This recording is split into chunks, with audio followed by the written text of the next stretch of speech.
Natural selection can be lead to stabilization in more individuals acquire value other than the mean character value or disruption. देखो यहाँ पर बताया उसने ना, natural selection can lead to the stabilisation, natural selection से stabilisation भी होता बोलते। अब ये डेफिनेशन पूछ लिया आपको, कौन सी वाली देखो, ये वाली स्टेबिलाइजेशन, या ना यहाँ पर ये स्टेबिलाइजेशन, उसके अंदर देखो इन विच क्या होता है, तो in which more individuals acquire mean character. Stabilisation यानी ज़्यादातर क्या करेंगे, मीन कैरेक्टर को एक्वायर कर लेंगे, ये वाला है ना। मीन कैरेक्टर यानी सबसे मैक्सिमम, यानी जो अपना ग्राफ देखो, पहले अगर ग्राफ कुछ ऐसा था, पहले ये अपना ग्राफ कुछ ऐसा था, ऐसा था ना, ऐसा, तो ये ग्राफ कैसा बन जाएगा, पहले अगर अपना कुछ ग्राफ ऐसा था, ऐसा, तो ये ग्राफ कुछ ऐसा बन जाएगा, वैसा, कैसा देखो, वैसा। नहीं, ये जो एरिया था, ये एरिया और ये जो एरिया था, ये एकदम कट ही गया बिल्कुल, है ना। बस सारा के सारा काय पर आ गया, बोलो स्टेबिलाइजेशन, है ना। मीन कैरेक्टर ज़्यादा होगा और ये जो एरिया थे, ये क्या हो गया, सारे कट गए, दोनों भी एक्सट्रीम एरियाज। एवरेज कैरेक्टर ज़्यादा होगा। हाँ, एवरेज कैरेक्टर ज़्यादा होगा, तो उसको क्या बोलते हैं, स्टेबिलाइजेशन। क्या बोलेंगे उसको, स्टेबिलाइजेशन। एवरेज हाइट सबकी एवरेज हाइट होगी, क्या बोलेंगे उसको, स्टेबिलाइजेशन। स्टेबिलिटी आ गई, यानी बेहतर है, अच्छी है ना बात। कोई भी बोले तो एवरेज सबके सब एक जैसे रह रहे तो अच्छी बात है, और वो मीन कैरेक्टर सबसे ज़्यादा आ रहा है, जो सबसे ज़्यादा है वही रह गए, जो बाकी की इधर के जो एक्सट्रीम कंडीशन थी वो डिलीट हो गई। इसको क्या बोलते हैं अपन ने, ऐसा अपन ने कल बोले भी थे कि अपने लिए सबसे अच्छी बात क्या है, सबसे स्टेबल चीज़ क्या है पढ़ने वाले के वास्ते, तो रोज़ उतना पढ़ना क्या है, एक दिन बहुत पढ़ लेना, एक दिन नहीं पढ़ना। जैसे देखो मान, हाँ रोज़ उतना पढ़ना, ये है ना, ये रहेगा ना। अगर मान लो ये अपना ग्राफ है अपने स्टडी का, ठीक है, ये स्टडी टाइमिंग है, ये दिन तो बढ़ते जा रहा है, देखो ये दिन है, ये जो है ना, ये वाई एक्सिस पे दिन रख दिए है ना, डेज, और ये अपना वाई एक्सिस पर घंटे, कितने घंटे पढ़ते हैं। तो स्टार्टिंग में अपन कुछ भी नहीं पढ़ते थे, बहुत कम धीरे धीरे पढ़ाए ऐसा रखे, फिर लास्ट में आते थे और कम करना चालू करते। तो तुम बोलो कि ये अच्छी बात है, जैसे एक दिन शुरू में बहुत कम पढ़ रहे और लास्ट में बहुत कम पढ़ रहे, बीच में थोड़ा ज़्यादा पढ़, उससे तो अच्छा है कि क्या करें, डायरेक्ट ये ऐसा बस। नहीं, यहाँ से आता कि हर दिन उतना रोज़ उतना पढ़ रहे, ये सबसे बेटर काम है ना। इससे स्टेबिलिटी आई, इससे सुकून देगा अपने को सबको, ठीक है ऐसा। या फिर तुमने क्या देखो, ये क्या हो गया, तो स्टेबिलाइजेशन की डेफिनेशन समझ में आई, जिसके अंदर क्या होता है बोलते देखो, मोर इंडिविजुअल्स एक्वायर मीन कैरेक्टर, ज़्यादातर दिन अपन मैक्सिमम पढ़े, उसको बोलेंगे स्टेबिलाइजेशन। क्लियर हो गया, ठीक है। और देखो फिर डायरेक्शनल क्या बोलेंगे, देखो डायरेक्शनल चेंज भी हो सकता है, नेचुरल सिलेक्शन से कोई डायरेक्शन में, एक डायरेक्शन में भी जा सकती चीज़ है ना, तो एक डायरेक्शन में जा रही है। जैसे देखो directional change, more individuals acquire value greater than value other than the mean character. तुमको समझ में आ रही डेफिनेशंस। अगर क्या बोलेंगे अपन, इन which more individuals acquire mean character बोलेंगे तो क्या आएगा, फिर वो आएगा स्टेबिलाइजेशन, है ना। और अगर बोला जाए कि भाई इन which more individuals acquire peripheral, तो more individual acquire value other than the mean character, तो ये डेफिनेशन थोड़ी अलग है ना। मीन कैरेक्टर एक्वायर करना तुमको समझ में आ रहा, बीच में चल जाएगा ग्राफ, स्टेबिलाइजेशन होगा। लेकिन जो उसने डायरेक्शनल की डेफिनेशन दिया ना, बहुत अलग दी। Directional change, more individuals acquire value other than the mean character, other than mean character. अब अदर देन मीन अपन समझेंगे, साला क्या अदर देन मीन बोले तो ये होंगे करके, अपन क्या समझेंगे, अदर देन मीन बोले तो ऐसा होगा करके, ये छोटा मीन नहीं है, पर ये दोनों आते करके, ऐसा समझेगा नहीं, मतलब समझ साहब। देखो अगर तुमको बोल रहा अदर देन मीन को क्या समझेंगे अपन, कि भाई उसके दोनों भी ये जो दिख रहे हैं, क्या देखो दोनों ये जो है, ये ज़्यादा है, और मीन का मैन ये है, मीन के अलावा कुछ हो रहा है। लेकिन अदर देन मीन का मतलब ये नहीं हो रहा।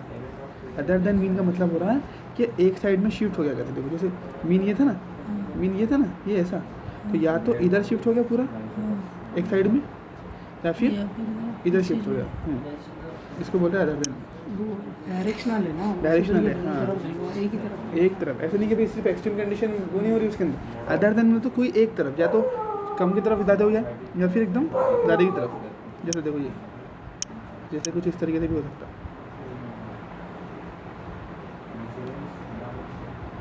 कैसा देखो, देखो ऐसा भी हो सकता है ना, अदर देन में, या तो इधर साइड में या तो इधर साइड में, दोनों में से एक साइड। ये अच्छे से याद रखना, अदर देन मीन का मतलब कतई नहीं है कि दोनों के दोनों एक्सट्रीम कंडीशन वो हो गई करके। हाँ, अदर देन मीन बहुत अच्छे से याद रखना, other than mean character value, तो इसका मतलब डायरेक्शनल होता है। देखो स्टेबिलाइजेशन समझ में आ जाएगा, क्या बोलेंगे वो स्टेबिलाइजेशन में मीन ज़्यादातर मीन कैरेक्टर एक्वायर हो, इसमें दिक्कत नहीं। उसके बाद में जो डिसरप्टिव पड़े अपने, डिसरप्ट करना बोले तो बर्बाद कर देना, तबाह कर देना ना, तो उस तरीके से लेंगे। डिसरप्टिव बोले तो क्या होगा, जिसमें दोनों भी एक्सट्रीम कंडीशन क्या होंगी, दोनों की दोनों एक्सट्रीम कंडीशन डोमिनेट करेंगे। देखो जैसे यहाँ पर दिया डेफिनेशन, और डिसरप्शन मोर इंडिविजुअल्स एक्वायर पेरीफेरी, यानी ज़्यादातर जो इंडिविजुअल है वो क्या एक्वायर करे, पेरीफेरी। यानी देखो यहाँ पर भी था दे, यहाँ एकदम कम, यहाँ ज़्यादा, ऐसे पेरीफेरी स्टार्टिंग और लास्ट हाँ, एंड की चीज़ें ज़्यादा है। ये तो बहुत छोटे, जैसे मैंने बोला तुम जैसे बोलेंगे अपन कैसा पहचानेंगे कोई इंसान तबाह होने वाला है, उसको कुछ भी काम में नहीं आने वाला है। अपन अगर देखेंगे तो वो सामने वाला ऐसा पढ़ता है, कैसा, एक दिन पढ़ा तो इतना पढ़ा इतना पढ़ा इतना पढ़ा, ये बस सारे रिकॉर्ड तोड़ दे, 8-10 दिन पढ़ा ही पढ़ा, उसके बाद में 3-4 महीने दवाखाने में भर दिया, खत्म। या फिर नहीं पढ़ा तो एग्ज़ाम का दिन आएगा तो भी नहीं पढ़ा, ऐसा, तो उसकी ज़िंदगी बर्बाद है कि नहीं है, कम की बात है नहीं है।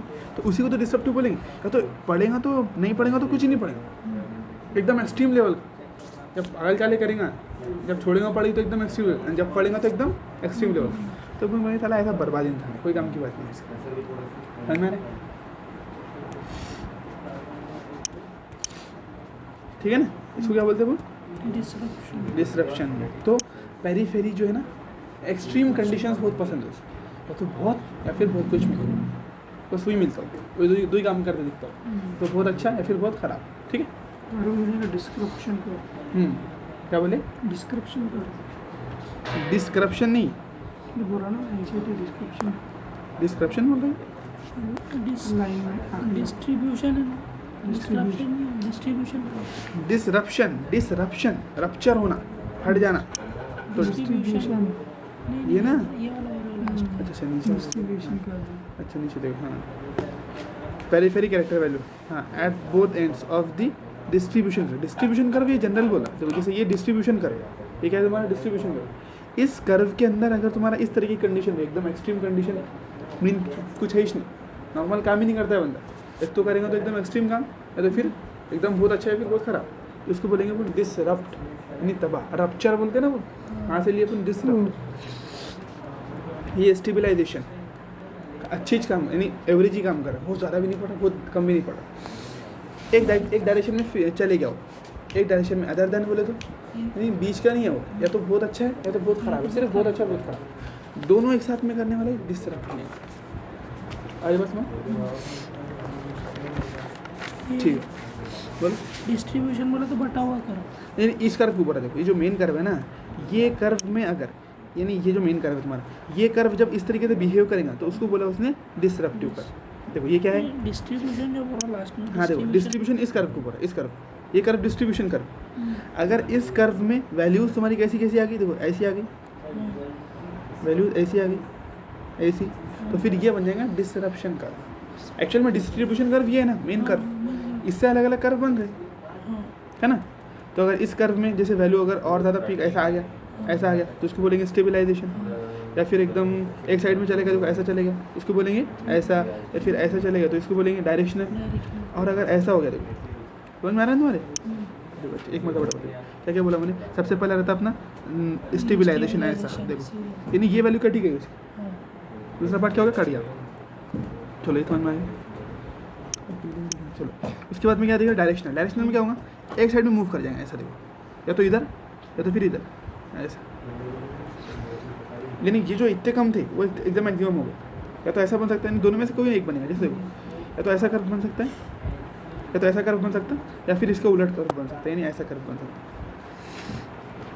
है, वैसा, इसको बोलेंगे डायरेक्शनल, यानी मीन पोजीशन से हट गया, बस वहाँ से हट कर कुछ भी बना, या तो बहुत ज़्यादा या फिर बहुत कम। तीसरा रहता अपना क्या, डिस्ट्रप्टिव, ये ऐसा मीन कंडीशन एकदम कम है और ये दोनों मैक्सिमम है ना, यानी जो कम थे वो एकदम ज़्यादा है, जो इधर साइड की वो एकदम है, पेरीफेरी की कंडीशंस डोमिनेट हो रही। तो नेचुरल सिलेक्शन से कुछ भी रिजल्ट देखने में मिलता है, तुमको बोलते हैं अलग अलग रिजल्ट देखने में मिलता है, तो तुम्हारे को एक डायरेक्ट स्टेबिलाइजेशन देखने मिलेगा, या फिर तुमको क्या देखने मिल सकता है, बोलो डायरेक्शनल में डेफिनेशन क्या बोले, अदर देन मीन कैरेक्टर, याद रखना है, याद रखना, अदर देन मीन कैरेक्टर, उसको अच्छे से याद रखना है।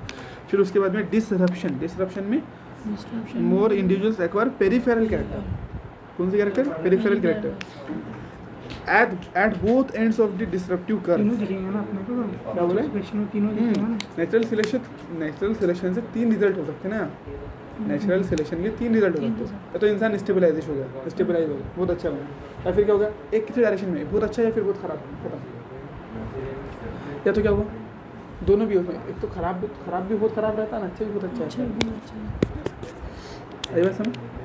डिस्क्रिप्टिव का तो कुछ डिस्क्रिप्टिव का डिस्क्रिप्शन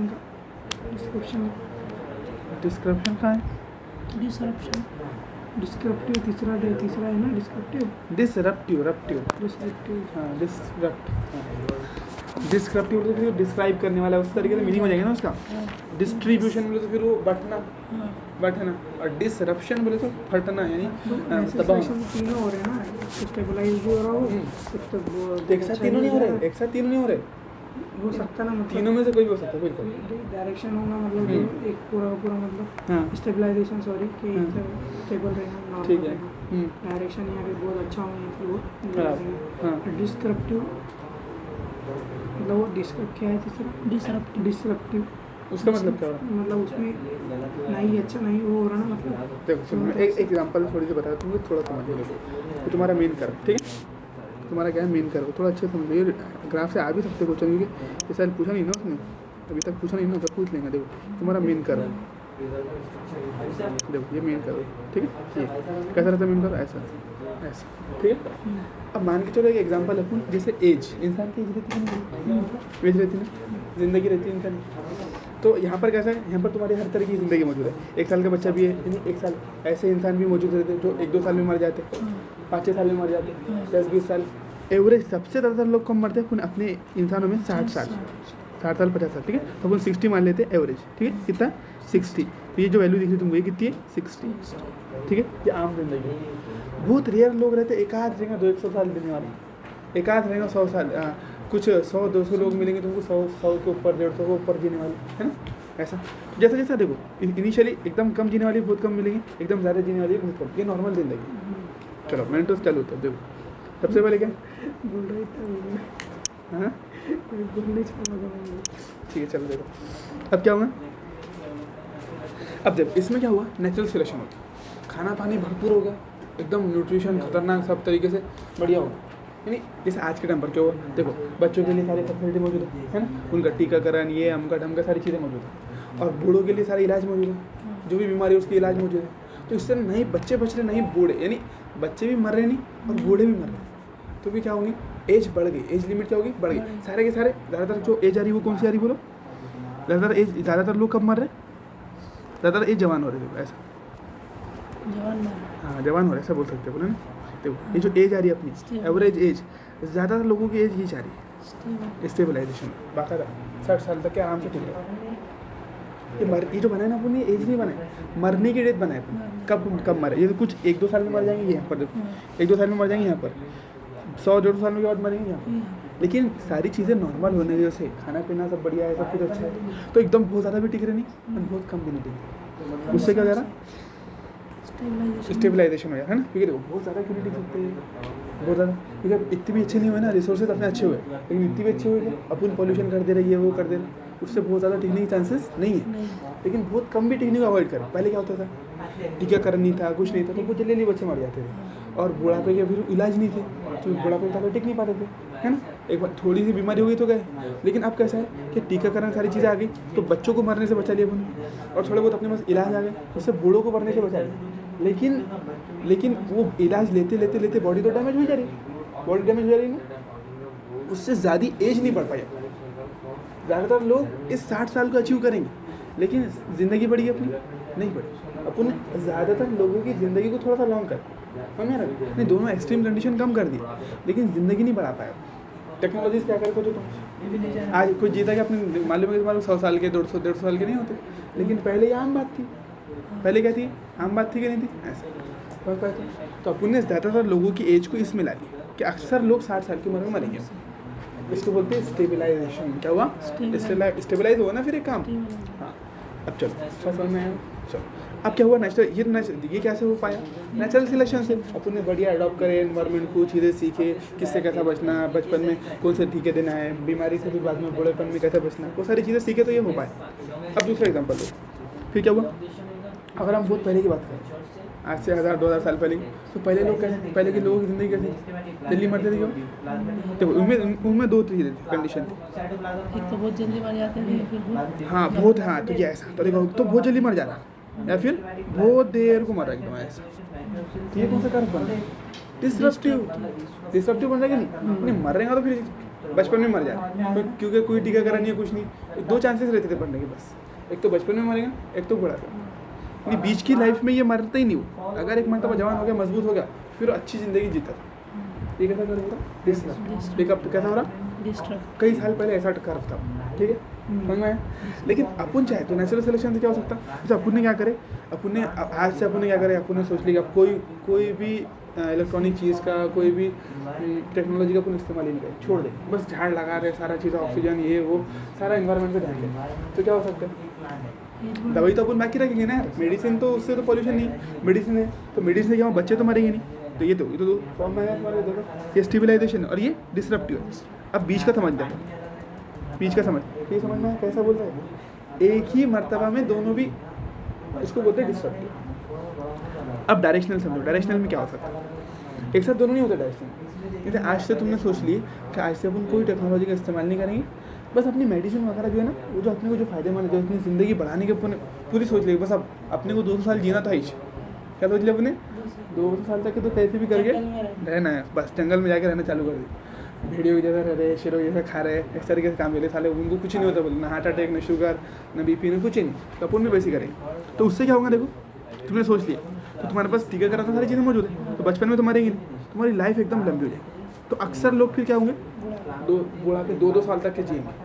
तो एक डायरेक्शन में चलेगी, तुम्हारी एज बढ़ गई, एवरेज रही क्या नहीं रही, तुम एक डायरेक्शन में गए लार्ज एज की तरफ, उसको बोलते हैं डायरेक्शनल, ठीक।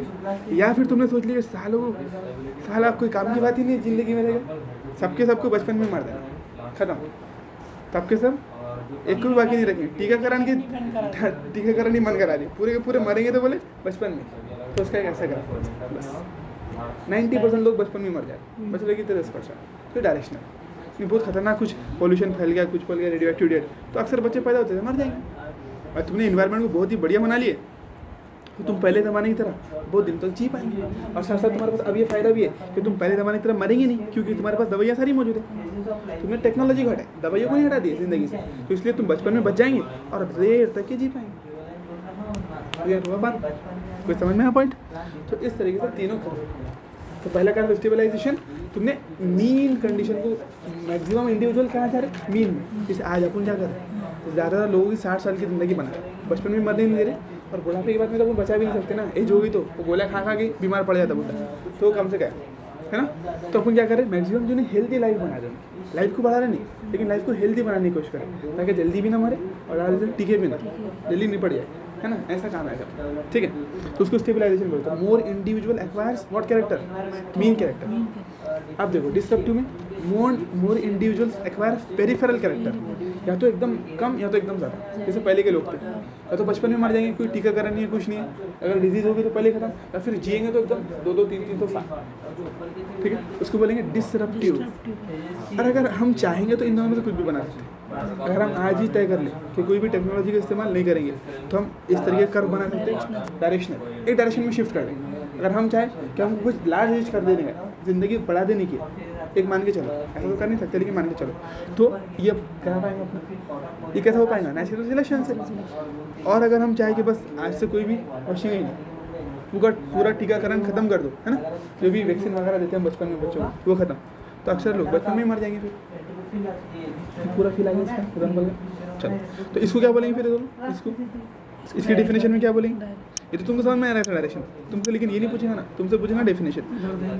हाँ, अदर देन मीन, देखो मीन आएगा बीच में, मीन आएगा नहीं, मीन आएगा, मीन के तुम दोनों में से एक साइड गए, अदर देन क्या बोलेंगे, बोलो other than mean, other than mean, तो ये डेफिनेशन है थे उसके, बहुत काम की चीज़ है ना, एग्जाम्पल में वो नहीं पेयर वगैरह में कहीं भी पूछ सकते हैं। अब देखो, a brief account of evolution. अब इवोल्यूशन कैसा क्या हुआ, किससे कौन से जानवर बने, क्या बने, इस तरीके से चलने वाले, ठीक है। पूरा धीरे धीरे एकदम याद करने के 2 पैराग्राफ, इंसान का इवोल्यूशन और ये इवोल्यूशन, थोड़ी चीज़ काम की आएंगे। देखो अबाउट 2000 मिलियन ईयर्स एगो, देखो MYA आएगा ना तो मिलियन ईयर्स एगो आता है उसमें, जो दिख रहा है ना, मियाँ नहीं होता इसका मतलब, क्या होता, मियाँ नहीं होता इसका मतलब क्या होगा, मिलियन ईयर्स एगो the first cellular form of life appeared on earth. अब यहाँ पर एक अलग एज है, 2000 साल पहले पहला सेल आया बोलते, पहला सेलुलर फॉर्म ऑफ लाइफ आया उन पर। The mechanism of how non cellular aggregates of giant molecule could evolve into sales with membrane envelope is not known. देखो अब क्या बोल दिया, हाँ इतना बड़ा पढ़ा है आपने को पहले केमिकल इवोल्यूशन, अब बोला कि किस तरीके से इन नॉन सेलुलर से सेलुलर फॉर्म बनी हमको मालूम नहीं है, सीधी खत्म है ना। तो पढ़ना पड़ता है, ऐसा नहीं कि इवोल्यूशन बोलने के बाद में ऐसा है कि बस तुम छोड़ दो करके, इवोल्यूशन में तो ईच हुआ, साइंस ही सब कुछ होता है, ऐसा नहीं रहता, बस वो पढ़ के देखना पड़ता है ना। देखो क्या बोला उसने कि हमको खुद को भी मालूम नहीं, the mechanism of how non cellular form, यानी जो DNA RNA बनते थे ना, उन्होंने भी बना लिए थे वो, तो यानी इससे सेलुलर फॉर्म आया करेंगे, उस पर जान आई कैसे, वो हमको मालूम। How non cellular form cellular aggregates of giant molecules could evolve into what sales with membranes envelope is not known, ये आज तक के भी मालूम नहीं है। अब क्लियर हो गया, ठीक है चलो। तो ये भी नॉर्मल बात है, कोई याद रखने वाली। Some of these cells had the ability to release O2। अब ये कहाँ से आ गई, अब ये बोलते रहे कि उनके पास में, कुछ सेलों के पास में O2 रिलीज करने की एबिलिटी थी बोले, ठीक है। The reaction could have been similar to the light reaction in the photosynthesis. अब ये कैसी रिएक्शन है, O2 का हमें रिलीज होता है, O2 कौन रिलीज करते हैं, प्लांट करते हैं। प्लांट क्या करते हैं, कार्बन डाइऑक्साइड लेते हैं और ऑक्सीजन रिलीज करते हैं। तो वही बात बोला उसने कि इन्हीं सेल में से कुछ सेल के पास में एबिलिटी थी क्या की, ऑक्सीजन रिलीज करने की। Where water is split with the help of solar energy, जहाँ पर क्या होता है, वाटर को तोड़ते हैं अपन, मालूम ना, फोटोसिंथेसिस में H2O को तोड़ते हैं अपन, H2 + O2 के अंदर, बस वही बात बोल रहे हैं। सनलाइट तो थी मौजूद प्लांट के पास में, अब ये अगर मैकेनिज्म चालू हो गया उन सेल के पास में, तो क्या कर रहे, पानी था मौजूद, पानी के अंदर ही बना पहला सेल अपन ने बोले, तो फिर पानी क्या है, पानी की मतलब पानी को क्या करे, तोड़ दे, H2 + O2 में ऑक्सीजन गैस रिलीज करे। and channelized by appropriate light harvesting pigment. Solar energy captured and channelize, यानी उसको एनर्जी को फिर ट्रांसफर करो, वो अपने देखे ना चैनल, इलेक्ट्रॉन ट्रांसपोर्ट चेन वगैरह जो थे वो सारी चीज़ें, channelized by appropriate light harvesting pigment के जरिए पूरा घुमा फिरा कर उसको तुम यूज़ कर रहे थे एनर्जी, ठीक है। Slowly single celled organisms become multicellular. अब कैसे हो ये नहीं बोल दिया तो भाई ऐसा हुआ कि भाई सोचो, देखो एक सेल से फिर अब बहुत सारे सेल वाले बन गए होंगे, मानो बन गए, ठीक, वो कैसे बने उतना नहीं पता, ठीक है। अब यही मालूम नहीं है नॉन सेलुलर से सेलुलर कैसे बने, तो अब सारा असम्पशन लेके चलो अब यहाँ से, एक दिमाग की तसल्ली के लिए वो दे दिया गया इवोल्यूशन, कौन सा, केमिकल इवोल्यूशन। उसके बाद में ऐसा ऐसा सोचना चाहिए, ठीक है। Slowly single cell organisms become multi cellular life forms by the time of 500 million years ago. अब मल्टी सेल कब आया, 500 million years ago. Invertebrates were formed and active, invertebrates form हुए। मल्टी सेल क्या रहती है, multi cell nothing but invertebrates, अपना cockroach हो गया, उससे भी छोटा देखो प्लैनेरिया हो गया, फंगस, वो स्पॉन्जेस क्या होगी, है ना, वो सेल के एग्रीगेट्स ही है ना, तो वो उनको बोल दे सकते अपन multi cell. Invertebrates were formed and active, फिर वो एक्टिव हुए। जॉलेस, देखो जॉलेस फिश है, ये याद रखना है, जॉलेस फिश कब करी, jawless fish probably evolve around 350 million years. अपन पढ़ते हैं ना हैगफिश, लैम्प्रे, वो पहले आए, सबसे पहले आए जॉलेस फिश, जिनको जबड़ा नहीं था। नहीं इतने भी नहीं हटना है इसको, हाँ कर लो इसको, हाईलाइट कर लो। जॉलेस फिश जो मोटे मोटे जो नाम है, इतना याद करे भी तो इतने याद होती नहीं होगी, लेकिन जो है फिर भी हाईलाइट करते चलो, क्योंकि काम का तो है ही ना, याद करने की कोशिश तो करनी पड़ेगी उसको। 350 मिलियन ईयर्स को क्या आई, जॉलेस फिश। देखो अभी तक क्या क्या पढ़े अपने ईयर में, अपने पढ़े 2000 साल पहले क्या आया, पहला सेल आया, फिर उसके बाद 500 साल पहले क्या आया, 500 मिलियन मल्टी सेल आए, यानी इन्वर्टिब्रेट्स आए। फिर उसके बाद में क्या पढ़े अपन, अभी जॉलेस फिश का पढ़े 350 साल बाद पहले। सी वीड्स, सी वीड बोले तो समुद्र क्या सी वीड्स क्या बोलते हैं, सी वीड्स अनवांटेड प्लांट।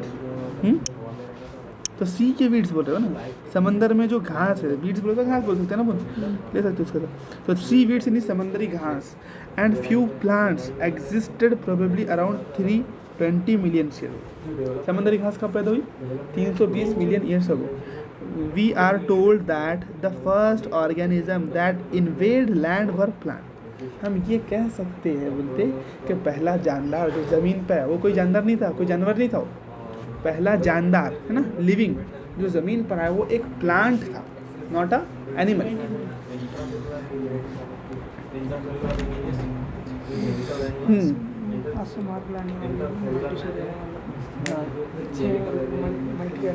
बड़े टैलेंटेड है, जब बड़ा ही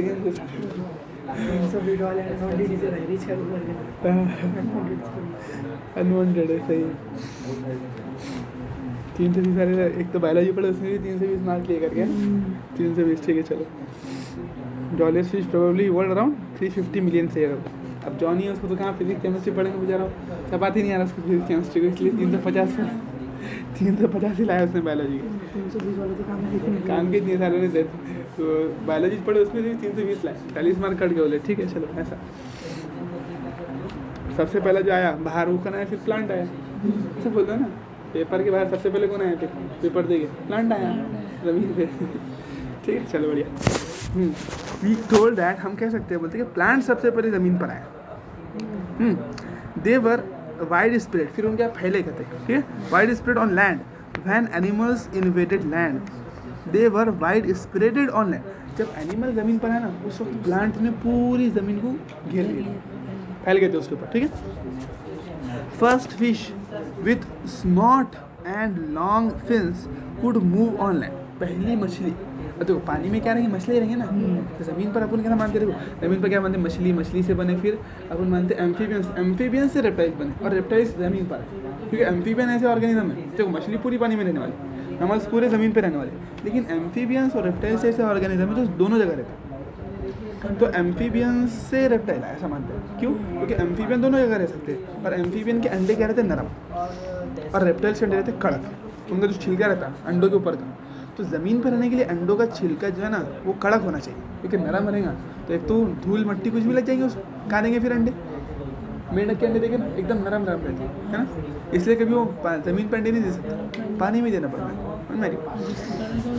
हाँ, अब जैसे उसका अंडा देखे तुमने, सांप का, मगरमच्छ का, उनके अंडे कड़क रहते हैं। मुर्गी का, मुर्गी तो बड़ी है ना, वो तो पूरी ज़मीन पर रहती है, वो तो पूरी ज़मीन पर रहती है, ठीक है। तो ऐसा माना गया कि मछली सबसे पहले ज़मीन पर आई होंगी, उसके बाद से एम्फीबियन, उसके बाद से रेप्टाइल्स, ठीक है। तो सबसे पहली मछली जो ज़मीन पर आई थी उसकी लंबी नाक थी, स्नॉट बोले, देखो सॉरी स्नॉट नहीं, फिश, देखो ये दिया, क्या बोला इसको उसने, स्काउट, उसका मतलब stout and long fins, stout देखो स्ट्रॉन्ग, हाँ वही दे रहा था ना, तब ऐसे मीनिंग तो मजबूत होता, उसका मतलब क्या था, अपनी बॉडी बिल्डर फिश सबसे पहले बाहर निकल कर, और फिशों का चल रहा था ना कि अभी कौन जाएगा ज़मीन पे, हमने सुने कि वहाँ पर आइलैंड है, उस पर कुछ ना कुछ लोग रहते थे। स्टूट है ना, बियर मतलब कौन सी बियर है, स्टूट वाला है, ये बियर है मालूम नहीं, बियर है, ठीक है चलो। तो देखो जैसे ज़मीन क्या चालू था कि जो फिशेस है अपनी फिशेस, वो फिशेस की मीटिंग हुई कि यार ज़मीन पर हमने सुने कुछ ऐसा वैसा कुछ प्लांट वगैरह रहते करके, कौन जाएगा मेरे पर,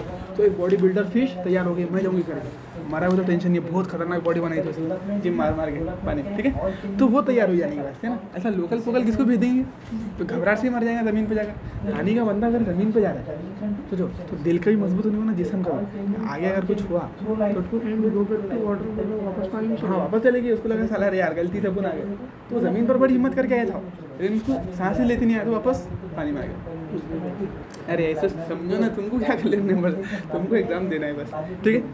stout and strong fins could move on land and go back to water, this was about, ये सबसे पहले का वो बोलते हैं, एक किस्सा कब का है, 350। तो इतना याद रखो, तुम क्या पूछ रहे हैं, कौन सी फिश गई, जॉलेस फिश बोला ना उसने, नहीं जॉलेस फिश नहीं गई थी, जॉलेस फिश 350 में थी ना, हाँ, तो ये फिश का भी किस्सा 350 में बता रहा है, जैसा 3 मिलियन वैसे पहले ऐसे बहुत पागल जा रहा हाँ, ऐसा नहीं है, वैसे नहीं बोलना पड़ेगा अपने को, जॉलेस फिश बनी उससे पहले ये बनी होंगे, ऐसा किसी को हो सकता है, समझ में आ रहा है, फिशेस बहुत सारी बन गई होगी उससे पहले, अब जॉलेश फिश का बोला इसका मतलब ये नहीं बोल सकते सबसे पहले अपन बोल रहे थे सबसे पहले वही बनी हुई, लेकिन उससे पहले कुछ दूसरे फिशेज भी आ गए होंगे। जॉलेश फिश उतने साल भी, लेकिन ये जो बॉडी बिल्डर फिश है एक अब गई थी ज़मीन पर 350। तो तुम इतना याद रखो कि एक स्टाउट एंड स्ट्रॉन्ग बॉडी वाली फिश वो ज़मीन पर गई थी, वापस आ गई, बस इतना।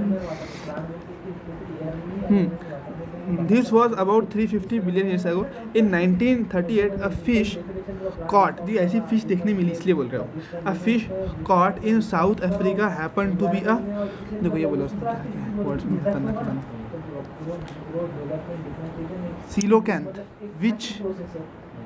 which was thought to be extinct, यानी वो मिली अपने को ऐसी फिश है coelacanth, अभी दिखा रहा तुमको, तो इतनी बड़ी बॉडी बिल्डर फिश थी।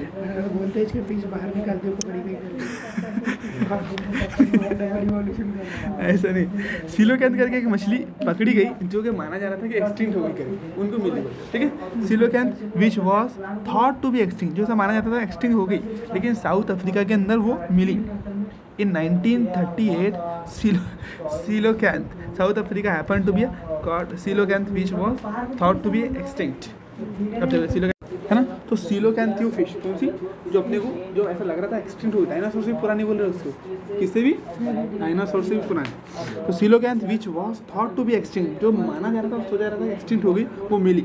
दीज एनिमल्स कॉल्ड लोबीफिन्स, देखो these animals called lobifins evolved into the, देखो क्या बोला, evolved into the first amphibian that lived on both land and water। देखो होगा ना, these animals, यही एनिमल क्या बोलते called lobifins, जिनको lobifins बोलते हैं। वो पूछेगा कि कौन से एनिमल ऐसे हैं जो तुम्हारे एम्फीबियंस में और किस में इवॉल्व हुए, देखो amphibians that lived on both land and water, बस एम्फीबियन में लोबीफिन्स बोलते हैं। ऐसे एनिमल्स जो एम्फीबियन में इवॉल्व हुए उनको क्या बोलते हैं बोल, लोबीफिन्स। क्या बोलते हैं बोलो, lobefins. Evolve into what, amphibians. Evolve into what, amphibians. बहुत डेटा अभी तो चालू हुआ मेरे भाई, लोबीफिन देखेंगे। मैं सिलोकैंथ जो बोला उसने ये नहीं बोल रहा हूँ सिलोकैंथ के बारे में अपने को कि सिलोकैंथ जो है वो पहली मछली थी जो ज़मीन पे गई थी, सिलोकैंथ नहीं बोल रहा, वो बोल रहा है कि सिलोकैंथ जो है वो एम्फीबियंस में कन्वर्ट हो गई। सिलोकैंथ वो मछली है जो क्या में कन्वर्ट हुई, एम्फीबियन में। और ऐसे एनिमल्स जो एम्फीबियन में कन्वर्ट हुए उनको क्या बोलते हैं बोल, लोबीफिन्स। क्या बोलते हैं बोलो, लोबीफिन्स। अब एम्फीबियन तो दोनों जगह रह सकती है, तो मालूम ही है अपने को, ज़मीन में भी रह सकते हैं, पानी में भी रह सकते हैं। तो ये पॉइंट क्लियर हुआ कि सिलोकैंथ, पूछेगा तुमको डायरेक्ट ऐसी कौन सी फिश है जो एम्फीबियन में कन्वर्ट, सिलोकैंथ। ऐसे एनिमल्स जो एम्फीबियन में कन्वर्ट हुए उनके लिए क्या टर्म इस्तेमाल किए थे, लोबीफिन्स। लोफिन्स या lobefins. There are no specimens of these left with us. अब अपने पास कोई भी स्पेसिमेन नहीं बचा बोलते, ठीक। However these were ancestors of modern day frog and salamanders. लेकिन ये क्या है बोलते हैं, मॉडर्न डे के फ्रॉग के और सैलामेंडर के एंसेस्टर, किसके, मेंढक के। हाँ, ये पूछेंगे अपने को कि lobefins are ancestor of what, modern day frogs and salamanders. Clear ये point. The amphibians evolve into reptiles. फिर अब एम्फीबियन मैंने बोला ना अभी कि वो मानते फिश से एम्फीबियन बने, एम्फीबियन से रेप्टाइल बने, क्योंकि एम्फीबियन के अंडे क्या है, पानी में रहने जैसे, रेप्टाइल्स के अंडे ज़मीन पर रहने जैसे, इसलिए वो बन रहे कि पहले फिश के और एम्फीबियन के एंड एग्जैक्टली सिमिलर है। तो फिश से एम्फीबियन एंड एम्फीबियन से क्या, रेप्टाइल्स। अब रेप्टाइल्स जो डायनासोर थे वो रेप्टाइल्स की इसमें से थे, इसका मतलब वो मान रहा है कि फिशेस के बाद में डायनासोर आए। ये जो फिश थी अपनी डायनासोर से भी पहले की है, ऐसा जो बोल रहे अपन के सिलोकैंथ डायनासोर से भी पहले की। कैसा बोल रहे बोलो, क्योंकि वो मान रहे कि सिलोकैंथ एक लोबीफिन है, लोबीफिन से एम्फीबियन है, एम्फीबियन से रेप्टाइल्स है। अब डायनासोर तो ज़मीन पे रहते थे ना, हाँ रेप्टाइल्स ही थे ऐसा मानते हैं, डायनासोर था रेप्टाइल्स ऐसा मानते। इसीलिए यानी आज के ज़माने की जो क्रोकोडाइल वगैरह थोड़ा दिखता नहीं, फील नहीं आता क्या होता है, इतना खतरनाक बॉडी और ये बड़े बड़े इसके ऊपर डायनासोर जैसा, तो ऐसा इसलिए। तो और अगर डायनासोर है तो इसका मतलब वो फिश तो डायनासोर से पुरानी होगी ना फिर, ऐसा इस तरह।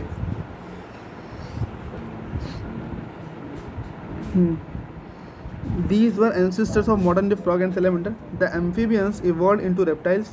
They lay eggs, thick shelled eggs which do not dry up in sunlight. हैं?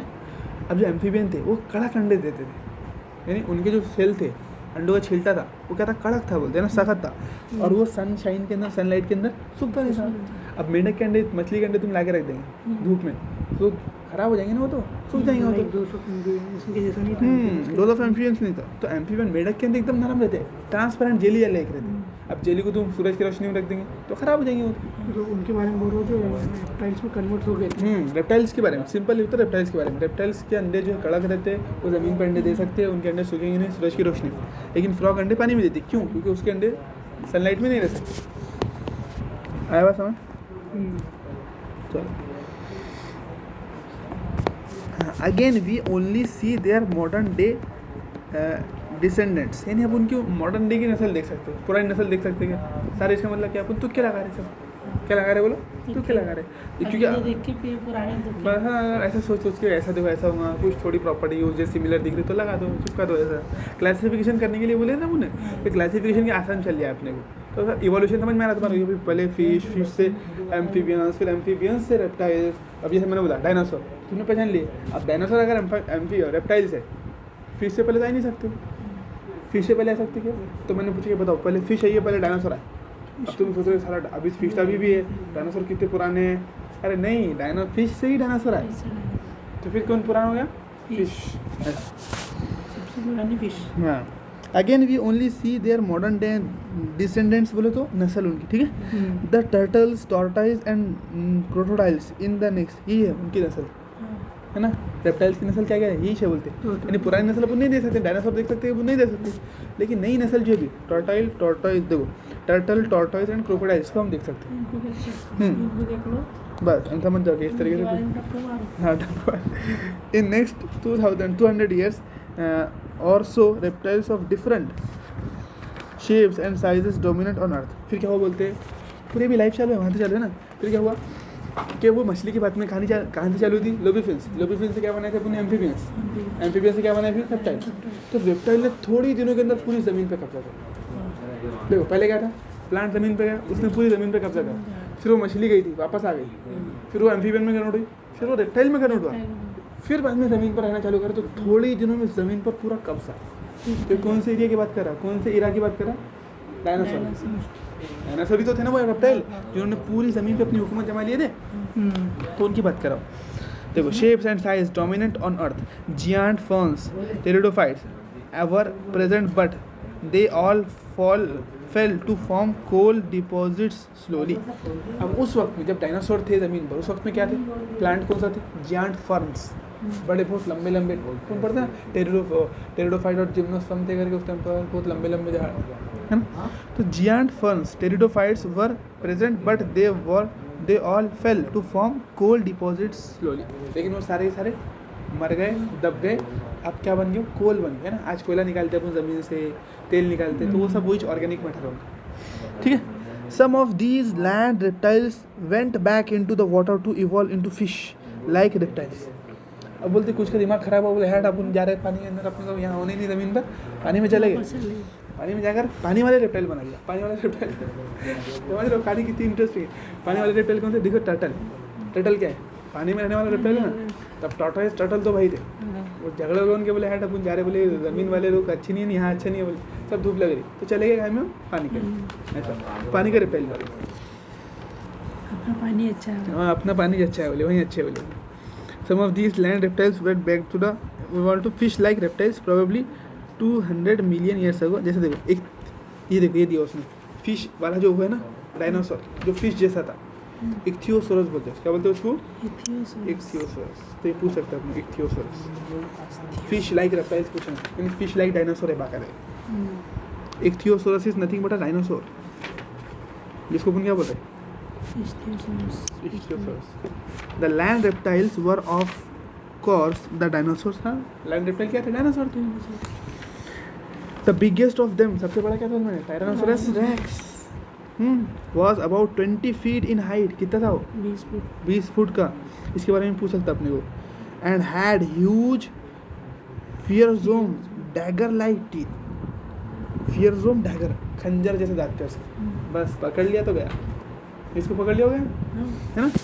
फियर जोम, देखो फियर जोम का बोलो उसको नहीं, फियर जोम यानी खौफनाक, डैगर यानी खंजर जैसे टीथ है उसके, कैसे थे? टायरानोसोरस के दांत फियरोसोम खंजर जैसे, ठीक है। अबाउट 65 मिलियन ऐसे डायनासोर सडनली डिसअपियर। अब अपने को मालूम नहीं कैसा हमारे क्या हमारे पास खत्म हो गए, अचानक क्या हुआ, डायनासोर पूरे के पूरे खत्म from us. We do not know the true reason, हमको सही तौर पे मालूम नहीं क्यों खत्म हुआ, ठीक है। सम से कुछ बोलते क्लाइमेटिक चेंज की वजह से, कि जैसे वो रहते थे बढ़िया से, बारिश बहुत आती थी, अचानक क्या होगा, आग गिरना चालू हो गई, बहुत ठंडी बढ़ गई, ऐसा कुछ भी, तो मर गए पूरे के पूरे एकदम से मर गए, इस तरीके से क्लाइमेटिक चेंज किल्ड देम। सम से most of them evolve into birds, कुछ बोलते कि वो बर्ड में कन्वर्ट हो गए करके ऐसा। तो भाई ये बात तो थोड़ी सही लगती है कि भाई चलो कोई डिजास्टर आएगा उससे खत्म, बर्ड में कन्वर्ट होने वाले, वो बोलने वाले को मालूम क्या है, ठीक है, बर्ड में कन्वर्ट हो गए। द ट्रूथ में लाइव इन बिटवीन, इन दोनों के बीच में कुछ तो भी सच्चाई होती है ना, नहीं वो इसी मान रहे। ऐसा माना जाता है कि जो थ्योरी है वो क्या बोल रही है अपनी एवोल्यूशन की, अपन ने बोले फिश से एम्फीबियन, एम्फीबियन से रेप्टाइल, रेप्टाइल से बर्ड्स, बर्ड्स से फिर मैमल्स, तो डायनासोर क्या में कन्वर्ट हो गए बोल रहे हो, बर्ड्स। द ट्रूथ में बी इन बिटवीन, इनके दरमियान में सच्चाई है, यानी दोनों में से कुछ ना कुछ ऐसा कुछ बीच का हो सकता है। Small size reptiles of that era still exist today, उस टाइम के स्मॉल साइज रेप्टाइल अभी हो, जैसे अपने क्रोकोडाइल, टॉर्टाइल्स, वो सारी चीज़ें, ठीक है।